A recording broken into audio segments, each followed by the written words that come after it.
Turkish Airlines presents Business Africa.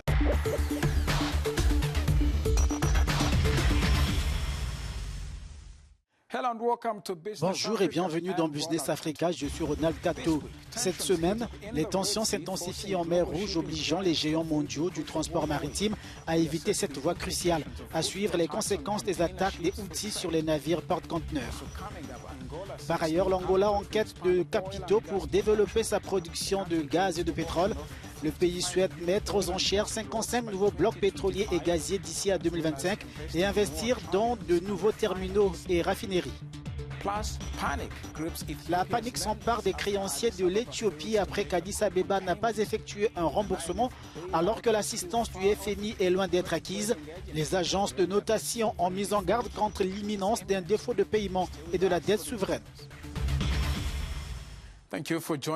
Merci de nous rejoindre. Bab al-Mandab est un détroit entre l'Afrique et la péninsule arabique. On estime que 12% du commerce mondial en volume passe par ce canal et environ 30% du trafic mondial de conteneurs. Il s'agit d'un passage crucial pour les expéditions d'énergie avec plus de 6 millions de barils par jour de pétrole brut et de produits pétroliers. Aujourd'hui, les attaques contre les navires transitant par le détroit inquiètent le commerce mondial. Les détournements, les frappes de missiles et les attaques de drones contre les navires par les rebelles Houthis du Yémen ont contraint les plus grandes sociétés d'expédition et de logistique mondiale à suspendre leurs activités à travers la mer Rouge. La nouvelle suscitait de l'appréhension en Afrique dont le commerce maritime transite par la mer Rouge. L'anxiété est également exacerbée en Égypte où le canal de Suez est reconnu comme la voie de navigation essentielle et la plus rapide liant l'Afrique, l'Asie et l'Europe en connectant la mer Rouge à la mer Méditerranée. Environ 12% du commerce mondial transite par cette voie maritime qui est également une source importante de devises étrangères pour les pays d'Afrique du Nord. À mesure que l'instabilité persiste dans la mer Rouge, les pays africains, fortement dépendants des importations de pétrole du Golfe, scrutent de près la réaction des marchés de l'énergie. La moindre augmentation des prix du pétrole susciterait l'inquiétude dans des économies déjà éprouvées. Christophe Roule est conseiller chez Crystal Energy et ancien économiste en chef chez BP. Merci beaucoup pour le temps que vous nous accordez. Comment l'instabilité de la mer Rouge affecte-t-elle le commerce mondial et comment les marchés de l'énergie sont-ils susceptibles de réagir ? D'après ce que nous voyons actuellement, il n'y a pas tant d'implications que cela. Environ 12% du commerce passe par le canal de Suez et environ 9% du commerce mondial de pétrole passe par ce même canal. Mais même dans le pire des cas, celui de la fermeture du canal, ce qui est encore loin, cela ne signifie pas que la production de pétrole s'arrête ou que le pétrole ne parvienne plus à ses clients. Ce que cela signifie, c'est que les navires doivent contourner le Cap Horn, l'Afrique donc, ce qui rend leur voyage beaucoup plus long et plus coûteux. Je pense que cela ajoute environ 18 jours de voyage moyen. Cela entraîne une légère augmentation des prix et des coûts. Il peut y avoir une certaine nervosité. Mais encore une fois, tant qu'il ne s'agit que d'un goulot d'étranglement qui peut être contourné, il ne s'agit pas d'une perturbation totale. À propos du canal de Suez, une voie navigable très importante pour le transport maritime mondial, à quel point le Caire est-il préoccupé par les développements dans la mer Rouge, selon vous ? Je pense que tout le monde est préoccupé, mais l'inquiétude porte probablement moins sur les pertes de revenus de quelques navires qui ont endommagé le canal que sur la menace qui pèse sur le trafic maritime en mer Rouge. Car les Houthis sont une chose et la portée qu'ils ont est locale.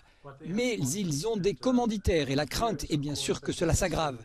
Les États-Unis ont déjà dit, vous le savez, qu'ils allaient protéger le trafic. D'autres ont déjà dit que ce n'était pas une bonne idée si les États-Unis interféraient dans ce trafic.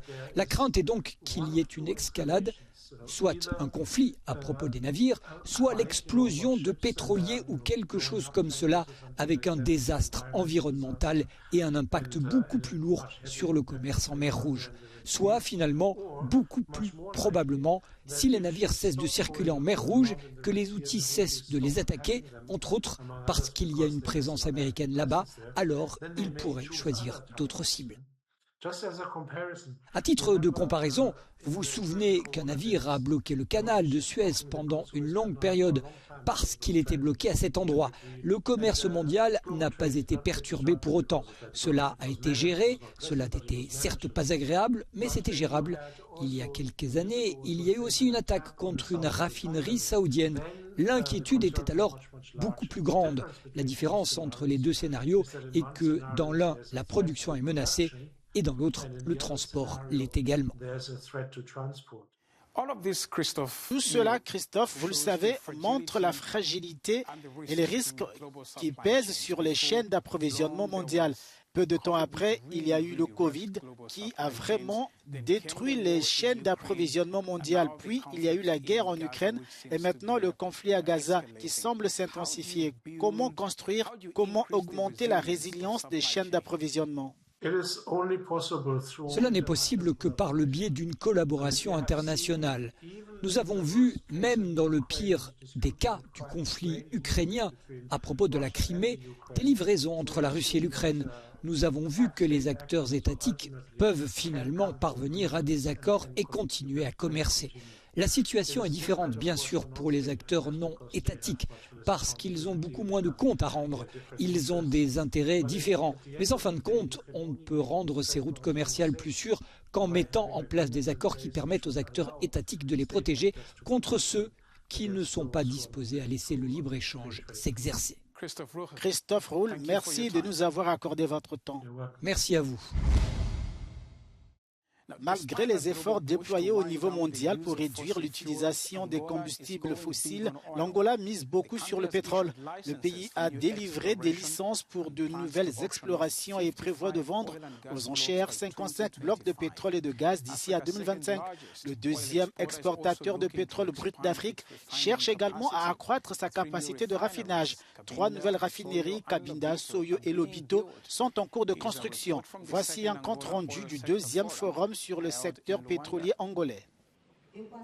Au second forum sur la conformité en Angola, l'Agence nationale de pétrole et de gaz a dévoilé ses ambitions pour améliorer l'environnement commercial du secteur de l'énergie.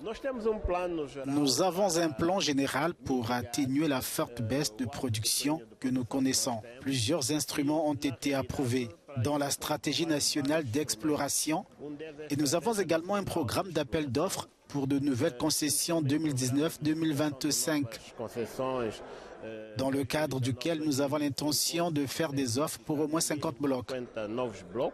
Cette baisse de la production pétrolière de 9% par rapport à l'année dernière a un coût énorme sur l'économie quand on sait que le pétrole à lui seul représente 60% du PIB et 90% des recettes d'exportation. Le secrétaire d'État au pétrole et au gaz mise sur la transparence. Ce sont les principales mesures pour qu'on puisse remplacer les réserves produites et peut-être augmenter le potentiel pétrolier du pays. L'Agence nationale de pétrole et de gaz s'est déjà lancée dans l'exploration de nouveaux blocs pétroliers qui, elle espère, permettront d'attirer des investisseurs grâce à l'implémentation des réformes dans ce secteur. Nous venons de terminer une campagne de promotion de blocs onshore qui est en cours d'évaluation par l'ANPG. En général, elle a été positive. Mais nous lançons les phases d'exploitation afin que l'Angola puisse réellement produire plus d'1 million de barils de pétrole par jour au cours des prochaines années. Ce forum sur la conformité a également servi de lieu de débat pour des sujets tels que la gouvernance d'entreprise et la gestion des conflits d'intérêts. L'Éthiopie a manqué le paiement d'un coupon sur son euro-obligation de 1 milliard de dollars arrivant à échéance en décembre 2024, ce qui a semé la panique parmi ses créanciers. Le deuxième pays le plus peuplé d'Afrique attend l'allègement de sa dette prévu par le cadre commun du G20 en 2021. L'agence de notation S&P Global Ratings a abaissé la note de l'Éthiopie à défaut à la suite du non-paiement du coupon de 33 millions de dollars. 3 jours avant la date butoir du 11 décembre, l'Éthiopie s'était déjà déclarée incapable d'honorer sa dette extérieure en raison des positions extérieures fragiles. Vu la situation, le pays risque d'être le prochain Africain en défaut de paiement, après la Zambie et le Ghana. Les pourparlers entre Addis Abeba et les détenteurs d'obligations ayant échoué, l'Éthiopie plaide pour un nouveau délai et une baisse du taux d'intérêt. Le pays a annoncé en 2021 son intention de demander une révision de sa dette selon le cadre commun du G20 conçu pour faciliter les négociations avec les pays en développement. Dans son plaidoyer, l'Éthiopie évoque la pandémie à Covid-19 et le conflit dans sa partie nord. La Chine a été le premier créancier du pays à accepter un nouveau moratoire sur la dette cette année, suivi par les membres du Club de Paris. Fitch Ratings a encore abaissé la note du crédit de l'Éthiopie, déclarée indésirable, au bord d'un manquement à la souveraineté.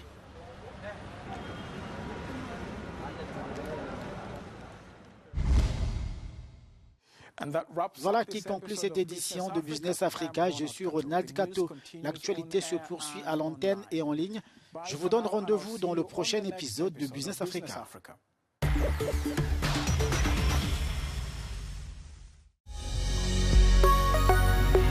Business Africa was presented by Turkish Airlines.